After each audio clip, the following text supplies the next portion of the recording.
Halo semua, perkenalkan nama saya Nikada Cahani Dewi dengan NIM 2402020030 dan teman saya. Kenalin, aku Wisnida Elsa Siregar, NIM 2402020010. Nah, jadi adapun alasan kami mengapa kami memilih Kian Cookies dan Mini Cookies Jar.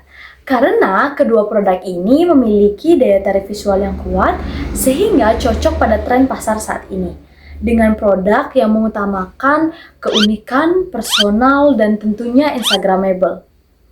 Gian Cookies sendiri memiliki ciri khas yang spesial karena dengan bentuk ukurannya yang besar dan dapat dikustomisasi, sehingga cocok untuk hadiah ulang tahun, anniversary, dan momen lainnya. Sementara itu, dengan mini cookies jar, yaitu menawarkan varian rasa yang beragam dalam satu kemasan yang menarik, sehingga cocok untuk dijadikan cemilan di rumah maupun dijadikan bagian dari hampers. Selanjutnya, kami akan menjelaskan bagian-bagian dari bisnis model Canva. Yang pertama ada customer segment. Jadi, siapa sih yang akan menjadi target pasar kami? Tentunya yang pertama itu ada remaja dan orang dewasa yang suka dengan dessert kekinian ala Amerika. Yang kedua, ibu-ibu dan keluarga yang ingin memiliki cemilan praktis di rumah dengan membuka toples saja. Yang ketiga, ada orang-orang yang ingin mencari hadiah, baik itu untuk ulang tahun, acara, ataupun dijadikan hampers. Yang keempat, ada pembeli online, baik itu melalui Instagram maupun marketplace. Yang kelima, ada resto dan cafe yang ingin menambah menu mereka dengan mini cookies jar dan Gian cookies tersebut. Yang kedua, ada value proposition. Jadi, apa sih yang bikin produk kita spesial? Tentunya yang pertama itu karena cookies kami yang memiliki ukuran yang besar, tebal, lembut, kayak di film-film. Dan bisa dikasih ucapan khusus loh. Yang kedua, cookies jar isi mix rasa kayak matcha, red velvet, tiramisu yang lucu dan cocok jadi kado atau stok cemilan di rumah. Yang ketiga, semua tentunya dibuat dengan homemade, pakai bahan premium, tanpa pengawet, lebih aman dan tentunya sehat. Yang keempat, kemasan kekinian dan estetik. Jadi bukan cuma enak, tapi juga Instagramable. Yang kelima, bisa pre-order buat acara spesial, jadi bisa disesuaikan sama keperluan masing-masing. Yang ketiga, channel. Gimana sih cara kita buat jualan dan promosi? Yang pertama, tentunya kami memanfaatkan Instagram dan TikTok dengan membuat konten yang menarik, kayak Reels, unboxing, atau video bikin cookies.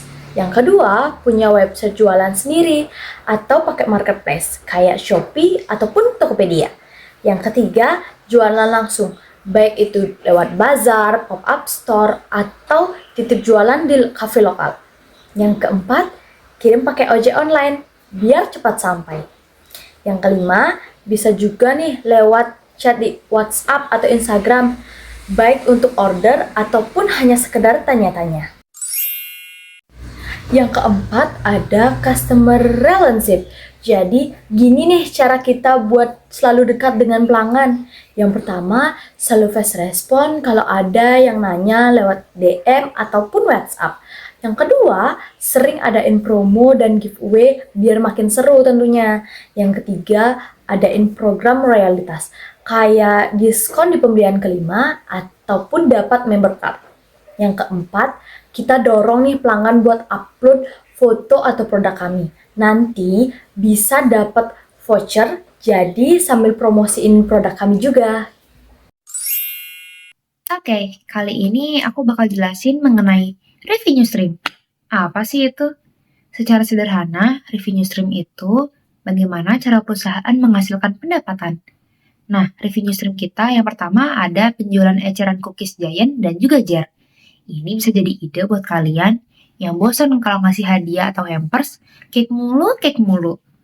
Nah, yang kedua ada paket bundling. Nah, paket bundling ini kita jual di event musiman, kayak misalnya Natal, Lebaran, atau Chinese New Year, dan lain-lain juga. Kemudian yang ketiga ada pemesanan custom. Buat kalian yang mau order dalam jumlah banyak, bisa banget nih kita bantu. Misalnya buat ulang tahun, wedding, ataupun corporate. Kemudian yang terakhir ada reseller partnership. Nah, tadi sama teman aku udah dijelasin kan kalau misalnya kita itu ada channelnya cafe ataupun resto. Nah, kita jalin kerja sama-sama mereka dengan sistem bagi hasil. Oke, selanjutnya mengenai key activities. Apa sih itu key activities? Key activities adalah kegiatan utama yang pasti kita lakukan dalam sebuah bisnis untuk menghasilkan produk yang berkualitas.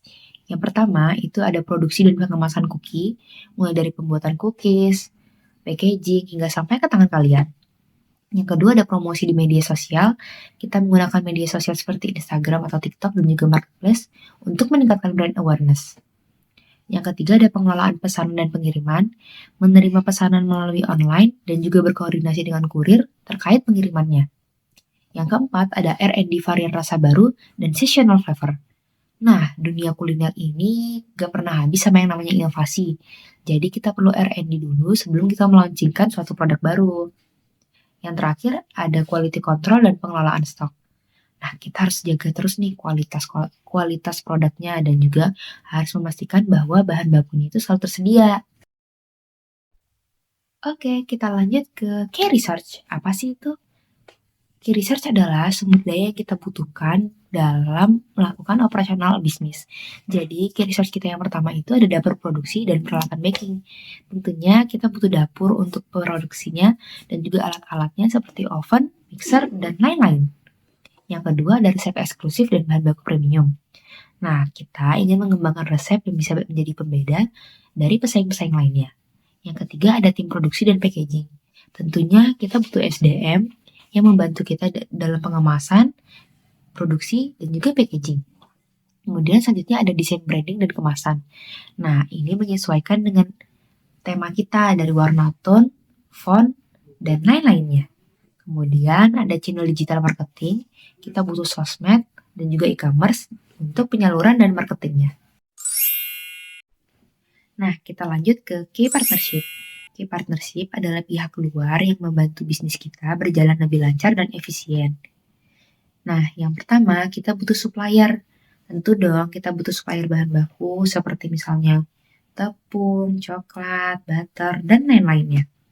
Kemudian yang kedua, kita butuh influencer kuliner lokal sebagai marketing. Yang ketiga, ada jasa ekspedisi dan ojek online. Dalam pengiriman barang produk kita membutuhkan jasa pengiriman, baik itu dalam jumlah kecil ataupun jumlah besar. Selanjutnya ada kafe lokal untuk titipan produk.